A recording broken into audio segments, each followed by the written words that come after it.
ضروری صرف وہی ہے جو فرض ہے یا واجب ہے۔ ضروری کیا ہے؟ جو فرض ہے وہ ضروری ہے، جو واجب ہے وہ، باقی کوئی شے ضروری نہیں۔ حضرات ایک ضروری اعلان سنو، ہاں جی کی ہویا؟ سبزی والا آیا تھا مسجد دے دائرے دے وچ تے آ کے سبزی لے لو، تو یہ ضروری تو نہیں تھا۔ یہ بچے ہنس رہے ہیں، دیہاتوں میں گاؤں میں باقاعدہ اعلان ہوتا ہی ہے، کپڑے والا آیا تھا، سبزی والا آیا تھا، فروٹ والا آیا تھا تے آ کے فروٹ لے جاؤ، وہ 50 روپیے دندے نے اعلان کرنا۔ تے بعض مسیتاں والے پنڈاں 'چ باقاعدہ وہ 50 روپیے دے لالچ انتظار کرتے ہیں کہ یار اج بندے آئے نہیں اعلان والے، 200-300 روپیہ ہو جاتا مسیت نو، چندہ تے کوئی دیندا نہیں بندہ۔ تو میں یہ کہہ رہا تھا کہ بھائی ضروری کیا ہے؟ جو فرض ہے یا واجب ہے؟ جو فرض ہے، جو واجب ہے وہ کیا ہے؟ ضروری ہے، اور جو فرض ہے وہ قرض ہے۔ اللہ کرے میں تو سمجھان چ کامیاب ہو جائے، مسئلہ تھوڑا جہا، جو فرض ہے وہ قرض ہے، جو فرض ہے وہ قرض ہے۔ اور آپ کا کسی نے قرضہ دینا ہو، وہ آگے آپ کہا لو جی بھاجی یہ تہاڈا 5000 دینا، یہ آپ کا 5000 روپے میں نے دینا تھا، تو آپ اس کو شاباش دیں گے؟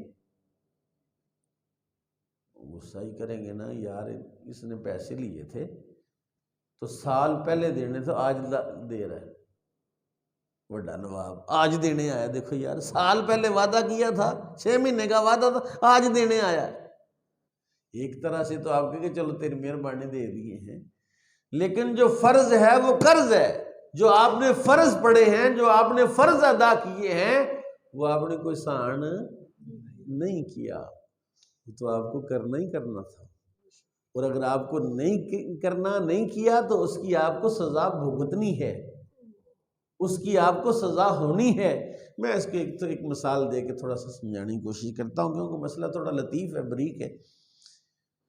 ایک بندہ جناب موسیٰ کے زمانے میں بھوکا رہتا تھا، پیٹ بھر کے کھانا نہیں ملتا تھا۔ اس نے ایک دن جناب موسیٰ سے کہا، موسیٰ کبھی پیٹ بھر کے کھانا نہیں کھایا، کبھی آدھی روٹی مل جاتی، کبھی اس سے بھی کوارٹر تھوڑی بہت ملتی ہے، پیٹ نہیں بھرتا۔ کتنے سال ہو گئے میں نے پیٹ بھر کر کھانا نہیں کھایا۔ آج کل بندے پتہ ہے کتنے سال ہو گئے ہیں، اتنی بڑی گاڑی استعمال، اب تو اور زیادہ لگژریز کی طرف ہماری خواہشات پر بڑھ گئی ہیں نا، ضروریات۔ اس نے کہا ہاں جی، پھر اللہ سے کو ایک مرتبہ دے دے، پیٹ بھر کے کھا لیں، پھر چاہے مار دے۔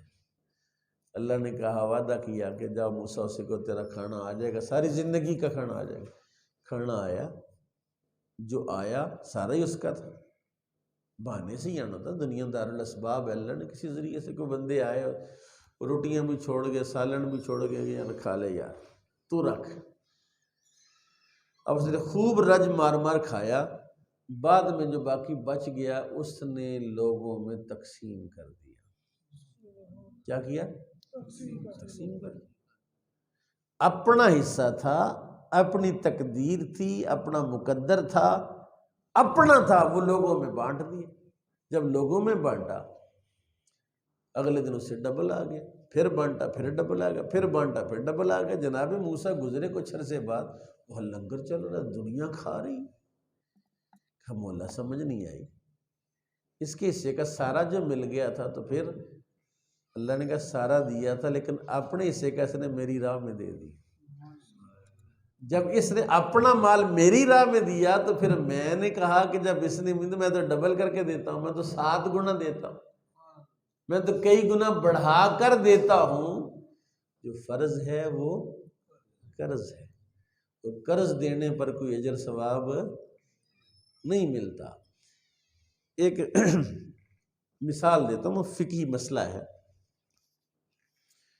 ایک بندہ گنج حسین آباد سے ایک رکشے والا ہائر کرتا ہے، بھی یہ سامان صدیق پورے پہنچانا ہے، تو تمہیں میں کتنے پیسے؟ اس نے کہا جب میں 300 روپیہ لوں گا، تمہارا سامان جو ہے وہ صدیق پورے پہنچا دو۔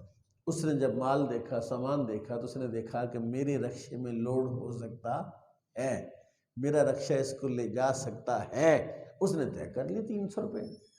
جب 300 روپے طے کر لیا، اگر ان 300 روپے کے افزانے میں جو مال لے کے جا رہا ہے، اس کی وجہ سے اس کا کوئی نقصان ہو جائے، ایکسل ٹوٹ جائے، ٹائر ٹوٹ جائے، ریم ٹوٹ جائے، اس کا کوئی نقصان ہو جائے، تو وہ جو بندے نے 300 روپے ہی دے گا، اضافی پیسے یہ نہیں کہہ سکتا کہ یار میرا ایکسل ٹوٹ گیا، 300 کرایا تو ایکسل کے پیسے اتنے بنتے ہیں وہ بھی ساتھ دے، وہ مانگ سکتا، یہ فقہی مسئلہ ہے۔ اب وہ لے کے جا رہا تھا تو رستے میں ایک بندے نے کہا یار ایک توڑا میرا بھی رکھ لو۔ اب وہ جا رہا تھا، رستے میں اس کا ٹوٹ گیا رکشہ یا ریڑا یا جو بھی، گاڑی ٹوٹ گئی۔ اب یہ جو ٹوٹنے کی زمان ہے، 300 والا دے گا یا ایک بوری والا دے گا؟ کہتے ہیں ایک بوری والا دے گا، کیونکہ اس نے اضافی بوجھ رکھا ہے۔ اس نے اضافی کیوں رکھا؟ اس نے تو پہلے سے طے کر لیا تھا۔ کہا بلا تشبیہ بلا مثال، اللہ نے کہا میرے محبوب میں نے ان بندوں پر فرض نمازیں فرض کی تھیں، بندے میرے ہیں، میں نے ان پر فرض نمازیں فرض کی تھیں، تو نے ان پر سنتوں کا بوجھ ڈال دیا، مؤکدہ اور غیر مؤکدہ کا بوجھ ڈال دیا، نفلوں کا بوجھ ڈال دیا۔ تو نے ایک دفعہ پڑھا، یہ تیرے غلام ہے، تیری محبت میں ساری زندگی نفل نہیں چھوڑے۔ تو نے فرض یعنی سنت پڑھی، کبھی کبھی پڑھی تو یہ ساری زندگی پڑھتے ہیں، تو نے جو اکثر پڑھی وہ بھی نہیں چھوڑتے۔ اب میں نے تو ان پر فرض کی تھی فرض نماز، اب یہ فرض کے ساتھ ساتھ جب آتے ہیں تو اضافی بھی ساتھ ساتھ لے کے جاتے ہیں، میرے بندوں کا تو نے نقصان کر دیا، اتنا ٹائم لگا دیا ان کا۔ اب حق یہ ہے کہ ان کے ٹائم کا صلہ جو ہے تو دے، کیونکہ تو نے اس کام پر لگایا ہے، لیکن تو میرا محبوب ہے نا، تو میرا محبوب ہے، اور تیری وجہ سے جو ان کا نقصان ہوا ہے وہ میں پورا کروں گا، میں ان کے گناہ بخش کے انہیں جنت میں داخل کروں گا۔ اس لیے جب آپ عشاء کی نماز پڑھنے آتے ہیں تو آپ جو 4 فرض پڑھ لیے، 3 وتر پڑھ لیے تو ویلے ہو جاتے ہیں؟ نہیں، آپ سب ساتھ جب 17 رکعتیں پڑھتے ہیں نا تو فرشتے بھی دیکھ رہے ہوتے ہیں، اور اللہ تمہاری وجہ سے فرشتوں پر فخر کر رہا ہوتا ہے کہ فرض تو 7 رکعتیں تھیں اور یہ 17 پڑھ کے جا رہا ہے، 10 زائد پڑھی ہیں۔ کیا 10 زائد پڑھی ہیں؟ اور یہ جو 10 زائد پڑھی ہیں، فرمایا اس کا اجر بھی دو اس میرے بندے کو۔ کیا اجر ہے؟ مشکات کی حدیث سناتا ہوں تاکہ پھر رجب کی نفلی عبادت کی سمجھ آ جائے آپ کو کہ نفل پر اجر زیادہ کیوں ہوتا ہے، فرض پر اجر کم ہوتا ہے، نفل پر اجر پتہ نہیں۔ آپ کل مسئلہ یہ کسی کو بتائیں گے تو وہ کہنا مفتی صاحب پاگل نے، انہوں نے تو کی مسئلہ تاسط ہے، یہ کون سا مسئلہ ہے؟ یہ اس لیے میں مثال دے دے کر سمجھا رہا ہوں کہ جب آپ نے فرض ادا کیے تو فرضوں کے ساتھ نفل بھی ادا کیے، تو رسول اللہ نے فرمایا، مشکات کی حدیث ہے، قیامت میں اللہ ایک بندے کا حساب کروائے گا، فرشتے گنیں گے یا اللہ اس کے اتنے فرض ہوئے، اتنا زندگی کا حصہ اس نے نماز ہی نہیں پڑھی، اتنے فرض اس کے کم ہو گئے، اب پینٹی تو بنتی، سزا تو بنتی۔ اللہ فرمائے گا کوئی میرے بندے کی کوئی نفل بھی ہیں، کوئی نفل بھی ہیں اس کے؟ ہاں یا اللہ نفل بھی ہیں۔ فرمایا ان نفلوں کو فرض بنا کے اب دوبارہ حساب کرو۔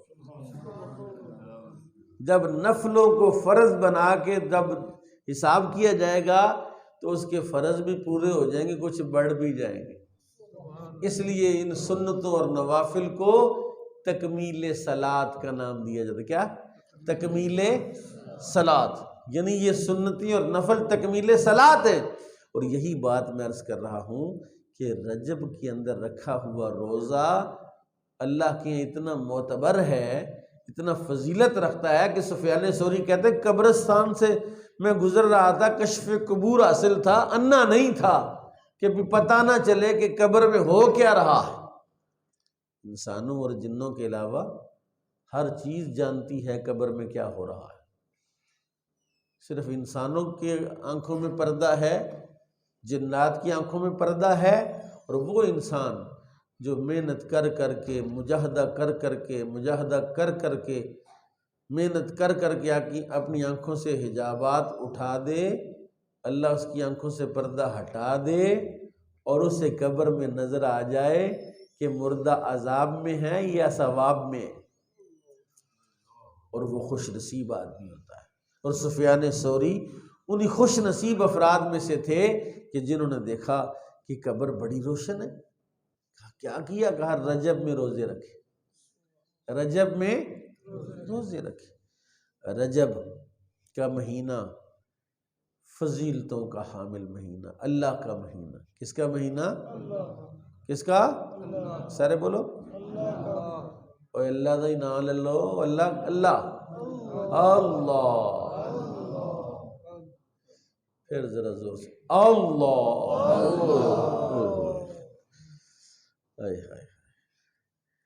یہ جو اللہ کے نام میں بھی چس ہے، چس ہے اللہ کے نام میں۔ حضرت سیدنا ابراہیم خلیل اللہ علیہ السلام نے ایک بندے سے سنا، وہ اللہ کا نام لے رہا تھا، آپ دوڑ کے اس نے کہا یار ایک مرتبہ میرے اللہ کا نام دوبارہ لو۔ اس نے کہا کیا دے گا؟ کہا یہ جو بکریاں ہیں، یہ جو گائیاں ہیں، یہ جو وادی آدھی لے لے۔ اس نے لے لی۔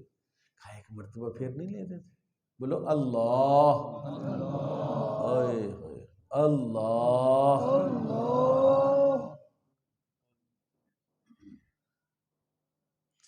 حکیم صاحب کیا ایک فرمان ہے، حکیم صاحب، حکیم عبدالحی صاحب سیالکوٹ والے، حکیم خادم علی صاحب کے صاحبزادے،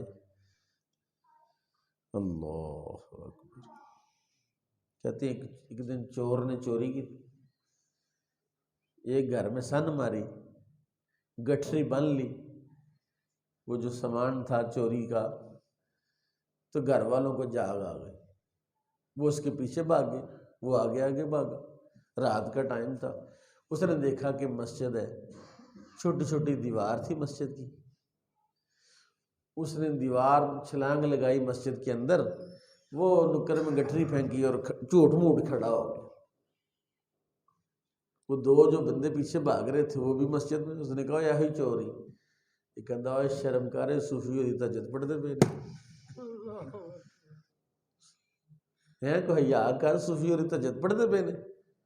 وہ نکلے ہوئے ادھر گیا ادھر گیا ادھر گیا، وہ جو جھوٹ موٹ کا کھڑا تھا وہ دڑم کردہ، حکیم صاحب کہتے ہیں وہ گر گیا زمین پر۔ اس نے کہا مالکا کوئی جھوٹ موٹ کھڑا ہے تو تاں بھی بچا لینا،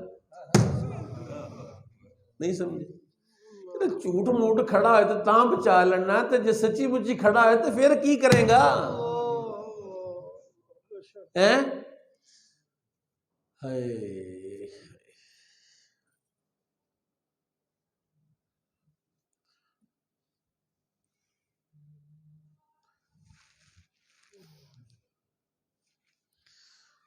چور نے کیا جھوٹ موٹ کھلوتا ہاں تیری بارگاہ تو مینوں پھڑ لیندے کٹ دے، چونکہ بغیر وضو تو جھوٹا موٹا کھلو گیا تو مینوں بچا لیا۔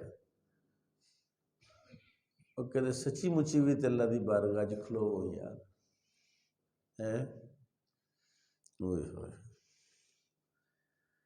اللہ۔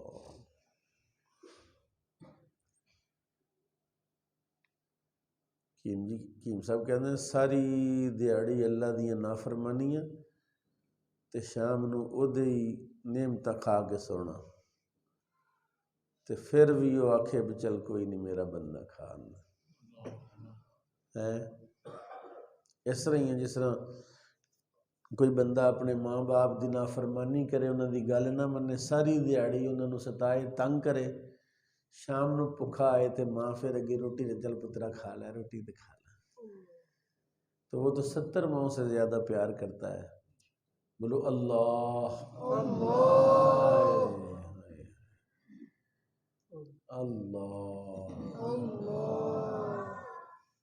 نبی پاک صلی اللہ علیہ وسلم نے فرمایا کہ اس طرح اللہ کا نام لو کہ لوگ تمہیں دیوانہ کہیں۔